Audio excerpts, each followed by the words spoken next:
Good morning, Tom, and I want to thank you and Jane for having me back on at a time when we are trying to distinguish ourselves as the, if you will, the conscience of the administration. Well, them's fighting words. Tell us about the new website.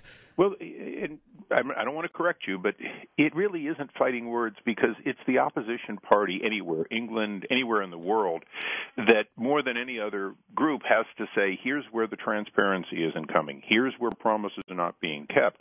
In the case of the GOP House Oversight website, that's really a lot of what we want to do. We're publishing independent reports, ones that the majority won't do or finds it inconvenient to do. Now, some of them are going to make a lot of news because they in fact talk about failures of the Bush administration just as much as the fact that maybe these things have not been corrected under the Obama administration.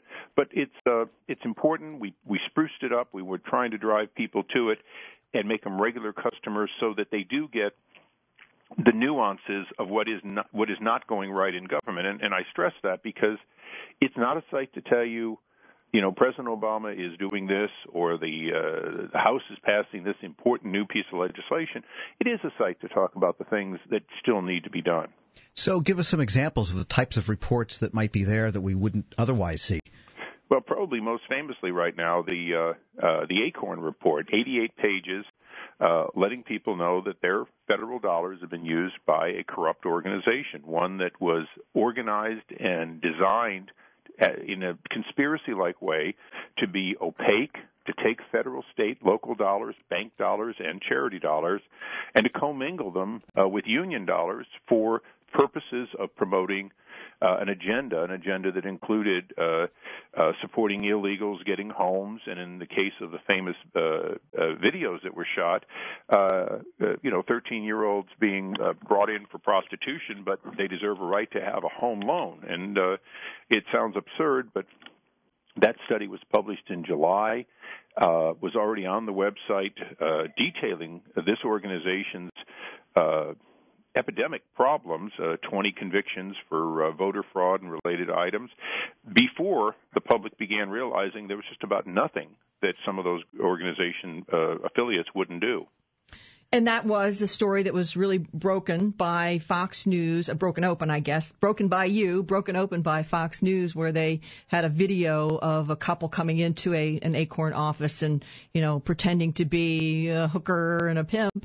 And then getting coached about how to avoid paying taxes and how to set up a household under those circumstances. So that seemed to really bring everything into focus. And Jane, we don't want to rest on one piece of information. We're working very hard on dealing with this countrywide scandal. In the previous Congress, Chairman Waxman spent a lot of time trying to explain why Angelo Mozilla was a bad guy because he got paid too much at a time in which Countrywide was going into the toilet.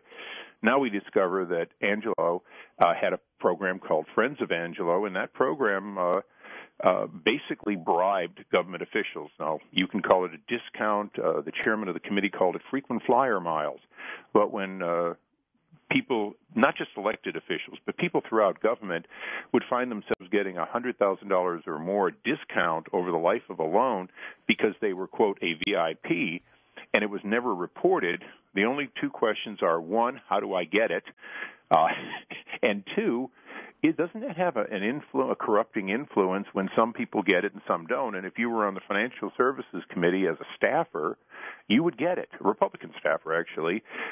Well, most people on that committee had no idea because they weren't in a position to do Angelo Mozilo good. And but those who were generously rewarded. We're talking with Congressman Darrell Issa. He's the ranking member of the House Oversight and Government Reform Committee. I guess we're talking about communication and pay and privilege this morning and so much of Washington, which brings us to another topic, and that is a report from Neil Borofsky, the Special Inspector General for TARP. And he's saying that in the case of the AIG bonuses, another company that we are hearing about in various lights lately, that there was a failure of communication between the Treasury Department from the New York Fed, which was overlooking the bailout for AIG, and therefore the Fed didn't tell the Treasury about the bonuses that AIG later was exoriated for. What's your take on that whole chain of events or non-events? Well, I think Neil Borofsky is a good example of somebody who's willing to tell it like it is. He was respectful in his delivery, but what he basically told us was Tim Geithner, when he was the head of the Fed, should have known but didn't know that these bonuses were being put together, and that they included everyone down to the janitor and the mailroom clerk as though they were key and essential people that had to be retained. When he went on to be the Secretary of the Treasury, even though he'd gone from Fed, which had been outsourced this responsibility, he was the treasurer when he still didn't know, and 2 days before they were to be issued, discovered it but didn't see it as a reason to stop them. Matter of fact, he took it on himself to say he didn't have the authority to stop them. And now the IG was saying, you know what, we don't get the transparency at Treasury that keeps this from happening again. There are about $400 million worth of bonuses that will be paid at our 80% government-owned entity known as AIG this year, and we're not getting the kind of transparency that will allow us to only do those which are reasonable. And in fact, undoubtedly, there will be some mailroom clerk getting a $7,000 bonus for retention at a time when, you know, there's high unemployment. You can definitely get mail clerks without having to pay extra money over and above an $80,000 salary. And Congressman Issa, what's your reaction to the news? It appears as though Treasury is not going to sunset the TARP program, but continue it through, which they can do until next year, to fall of next year. Do you have a reaction to that? Well, Jane, I lobbied and pushed against the TARP, and it's not that I didn't want to do relief, but I certainly didn't want to give President Bush over $700 billion walking around money with a total discretion to spend, respend, capture, recapture, when in fact what he said was he wanted to buy toxic assets. This is the problem. We've never bought the toxic assets. The program that was the money was requested for was never implemented, and now it's turned into simply walk around money. And when I say it that way, it's, you know, anything can be done with it. Any deal can be done with it, including bailing out Ford or GM and Chrysler. It's been used in any way the administration wants without coming back to Congress for any authority. And when the money comes back in, as we've discovered, it's essentially recyclable. And just one other question. We know you have a busy schedule this morning, but your colleague in the Senate, Senator Tom Coburn, was on his hind legs yesterday for about 30 hours because of a provision in a bill that was knocked out by the Appropriations Committee, which would have made reports that agencies give to the appropriators available to the public and to the rest of Congress. So maybe those will end up on this website at some point? We certainly are going to try to post as many as we can. One thing that government needs to do, and this is something that we need to do bipartisan, and Chairman Towns and I are trying to work out the details. We need to have full transparency, but when you look at government contracts, often there's proprietary information. We need to create a database structure where we can provide everything we intend to provide, and those items which are by definition proprietary, for example, or privilege, like Social Security numbers, won't be put through. And the Senate is in some ways behind the House.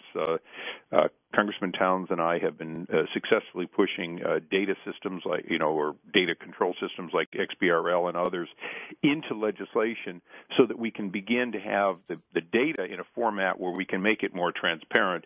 And that's something that I think is good news for everybody, because we want to, if you're a federal worker, you want to feel like that you're respected for being transparent, and at the same time, you want to be protected from having data that shouldn't be released, particularly personal information, from getting onto websites. And we're closer to that, and I hope we can work with the Senate to make that happen. So it's not just ordering it put on websites, it's also making sure that only the right information is on a website.